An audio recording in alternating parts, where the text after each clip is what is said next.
पैशाचा पाऊस आणि गुप्तधन मिळवून देण्याच्या अंधश्रद्धेतून दुर्मिळ मांडूळ सापाची तस्करी करणाऱ्या टोळीचा सिंदेवाही वन विभागाने पर्दाफाश केला आहे. मंगळवारी रात्री रत्नापूर येथे टाकलेल्या धाडीत 5 आरोपींना ताब्यात घेण्यात आले असून मुख्य सूत्रधार अद्याप फरार आहे. अशी घडली कारवाई.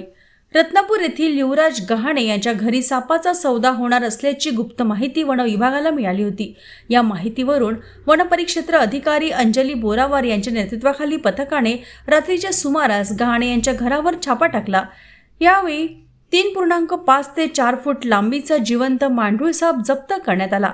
वन विभागाने या प्रकरणी अशोक आत्राम वय वर्ष 59, अनिल मेश्राम वय वर्ष 38 दोन्ही राहणार रत्नापूर, ईश्वर शेंडे वय वर्ष 53 राहणार धामणगाव, निर्मल हलदार वय वर्ष 60 आणि सरोज शिबू मालो वय वर्ष 38 राहणार गडचिरोली यांना ताब्यात घेऊन वनगुन्हा दाखल केला आहे.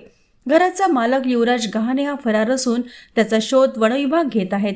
उपवन संरक्षक कुमारस्वामी यांच्या मार्गदर्शनाखाली वनपरिक्षेत्र अधिकारी अंजली बोरावार, क्षेत्र सहाय्यक सीडाम यांनी ही कारवाई केली असून मांडूळ सारख्या वन्यजीवांची तस्करी करणे हा गंभीर गुन्हा असून या घटनेचा पुढील तपास सिंदेवाही वन विभाग करीत आहेत.